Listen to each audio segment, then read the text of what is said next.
we could be on our way to something good. It would be amazing if he actually led the Browns to the playoffs in these last 3 games this year. That would really be a nice way to get things started. But obviously this guy's got some talent, and it's going to take a few years to see if he's got that perennial playoff talent. He's not going to get a few years to show it. He's going to get this year and part of next year at best to show it. There better be at least something on the table. I'm just saying. I mean, they don't nowadays. People don't have that kind of patience in the NFL. But I will say I got to stop the one thing you said there. I do got to stop the one thing that you said there about the Browns. They know his talent. Well, they thought they knew Brandon Whedon's talent. Every time a team drafts somebody, they think they drafted the next big superstar until they see him play. That's why front offices are good and front offices are bad. And I'm not saying that about this. I'm just saying the Browns were positive that they hit home runs with T. Rich and Brandon Whedon in the first round, brother. I'm just saying. Ray Farmer was positive that he hit home runs with Justin Gilbert and John Manziel in the first round of this draft. So that I hear what you're saying, but just because the team thinks that they found some talent, it does not mean, oh yeah, well there must be something there, because if that's the case, they haven't found anything in 15 years, man, but they all had jobs and they were all still getting paid to do it. We'll see. I mean, we'll see, dude. I'm not going the opposite way here. I'm excited. I cannot say it any clearer, brother, that I hope I do. I want to be wrong. I want to be wrong about this one. I really do. I want to be able to come out here, not Monday, because, again, Monday is going to be a look. The rest of this season, next season, more of a body of work, just like Hoyer, just like any of them. 3 games is one thing. 13, 16, 19, 22, you start getting a good carry, a good idea when you get into that many games with a guy, what you've got, you know. But I want it to start Sunday. I'm just going to tell you now. I want to tell my kids 20 years from now, brother, let me tell you about the debut of old Johnny Football, man. He became Johnny Cleveland that day against the Bengals when he skipped past 3 linebackers and he stiff-armed a safety on his way into the end zone. He scored 5 touchdowns that day, like old Polk High. Like, I was there the day that Johnny Football scored 5 touchdowns, you know. But seriously, I hope so. I do, but we don't know. We'll find out, but I do. I just want to make that clear. I absolutely hope that the legend, hey, Charles is right. The legend could begin the other way too, but we'll see. And you know what? We're talking a lot about that, which means the Bengals are talking a lot about that. They had to change their plan, obviously, from last time they played just a few weeks ago. And I mentioned how the Browns have talked throughout this season when they've played an opponent for a second time, that it made it much easier for them because they didn't have to do as much. They just had to update the prep work that they did, but they kind of piggybacked off of the game plan that they had already put together. That really goes out the window here for Cincinnati, because you know there's going to be some differences here offensively that you're going to get thrown at you. So with all of that being said, you know, they have X factors. What on the defensive side is going to be the biggest worry for John Manziel? Well, I think that he's going to have to pretty much just watch out for the linebackers, because that's pretty much the strength of their team. You know, last week, their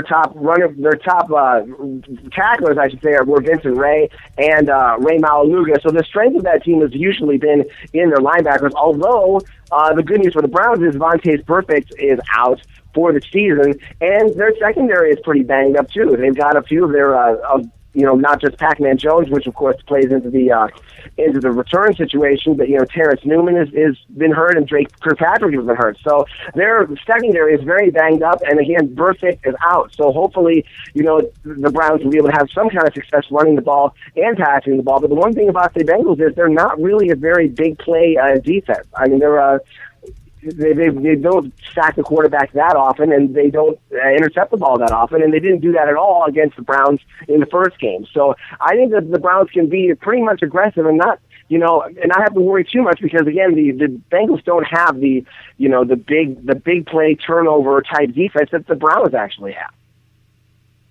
And you know what? That's going to be all, as you're listening to the Sports Fix, by the way, J-Rock and Jeff Gorman here talking about the Browns and the Bengals. That's all going to be big here, looking at, again, what's happening this weekend. And defensively as well for the Bengals, they're going to be dealing with, again, another change on the offensive line. That was a bad pun in the chat room. They're going to be dealing with another change on the offensive line, as Ryan Seymour is going to be the fourth starting center for the Cleveland Browns here this season. And I'll tell you what, every team that the Browns have played for the entire second half of the season, since Alex Mack went down there early on, they've all attacked up the middle. They've all attacked that weak spot on the Browns offensive line. I expect that to continue. It's only been a few weeks as we look back. Even though you're missing, Burfict, as we talked about there, you've still got that front for Cincinnati is able to get through. You've got guys that can attack, and you know that they're going to be looking at Seymour, much like they looked at Nick McDonald. I believe it was McDonald started a month ago, right? When they I know you did. Was it? Yeah, so here they've got to be looking at that as another. You look at your opponent. You always look for weak spots. You always look for where you can attack. Clearly, that defensive line is going to be attempting to go up the middle, try to blow up the running game of the Browns, so then you make Manziel have to put the ball in his hands more because, as you said, the more opportunities he has for success are also more opportunities for failure. Right. Well, that's what the Bengals like to do. They like to blitz, and the Steelers really were able to turn the tables on them last week by taking advantage of their over-aggression and running the ball pretty much down the throats. And so it wouldn't be surprised, especially since you've got Seymour in there now at center, that if they're going to try to really design a lot of plays where Manziel gets out of the pocket and rolls one way or the other to either carry the ball himself or throw the ball down the field, just to sort of mitigate that a little bit and get him away from that rush that's going to be coming up the middle with guys like Geno Atkins and Carlos Dunlap, who had 6 sacks for them. So I think that if Hoyer was back, I'm not saying that he's like a statue or anything, but that might be a little bit more difficult. But I think with Manziel, he's going to be running around. I think it's going to be a little difficult for the Bengals blitzers to catch him. Hopefully. Absolutely, and think about that too. His legs in this game plan here could come into effect as Cincinnati. We talked about that game last week with them. Third time this season. They've given up over 500 yards of offense, almost 200 of those on the ground. Before that, they had gotten a little bit stronger until last week. They had only given up 200 in the previous 3 games. Last week, 200 on its own there. You got to think the Browns are going to give them a steady dose of the crow. They're going to continue to run the ball. And then you've got play actions. Because if that works, then everything that Manziel does can work effectively in this offense. You can get the play actions. He can bootleg. And now all of a sudden he's moving all the way around and he's got space to operate. Those things open up there again. But it's going to be the same. I don't care how much faster he is than Brian Hoyer. If the run game isn't working, if the play action isn't working, nothing that Manziel does is going to work either. All you're giving yourself now is the flip a coin and hope that he's able to scoot around and maybe make something happen during a broken play, which is what people think he does. But that's just wishing on a lucky star. You just give yourself a little better odds than with a guy that can't run, but you still have an offense that's falling down around the quarterback. So that's going to be key. Right, and an effective running game really cures a lot of ills. I mean, we've talked about it in past weeks where, like the key to stopping someone like Andrew Luck or even someone like Drew Brees is to, keep the ball, run the clock, and try to keep them on the sidelines as much as possible because they can't hurt you when they're on the sidelines. So, again, winning the time of possession battle, even the field position battle, just by keeping the running game going. And again, the Bengals are vulnerable. I mean, giving up, like I said, 185 yards to Bell last week. So they can be had, and I think the Browns need to, get aggressive and again, having the running game, working well, it's just going to take a lot of pressure off Manziel and put him in a position where when he does throw the ball, he has a chance to succeed. Tell you what, man, it's going to be a lot of fun. It's going to be interesting for sure, man. A lot of focus on this one. As I said, the difference just a month ago, it was still a big game with the Browns and the Bengals, and just for different sets of circumstances. That one was on prime time on Thursday night. This one, not prime time on the clock, but it's definitely becoming a prime time must-see TV this Sunday as I see Fox continuing to add more and more outlets and affiliates that are picking this up. I think it went from Cleveland and a few towns around Texas and around A&M and some Oklahoma towns to now, 40-50% of the nation right now is being fed this game, I believe. That's right. I think that map is getting redder and redder. I'm kind of colorblind. I think that's the color they put for the Browns game. Yeah, absolutely. It's like looking at the Democrat-Republican on election day. You can see the coverage map there, and each day they're adding more spots there for the Browns. A lot of people interested to see this. What do you think happens, my friend? Well, I'm actually going to go with you in this case. I think that the things are going to work out for the Browns, strangely enough. I know there's a lot of naysayers out there, but I think that Manziel's going to throw something at the Bengals that they really haven't seen, and I think the Browns' defense is pretty much going to win this game for them, which we've talked about all year. We talked about earlier in the year, wow, the defense is going to be so tough, they might win a few games. This is a game I think that the Browns really going to need a lot of help from the defense. I think they're going to get it. The defense is really dialed in. They're going to be very aggressive, knowing that they've beaten this guy before, this whole team before, I should say, and they have a lot of confidence to do it again. I think that, once Manziel gets out there and we see a few games from him, like you said, I think people are eventually going to catch up to him once they've watched him a little bit. But, of course, that can't happen the first time out, and I think he's really going to surprise people, and I think he's going to do very well. And I think the Browns are going to come out on top 27-20, and then I think there's going to be a pretty big party that night.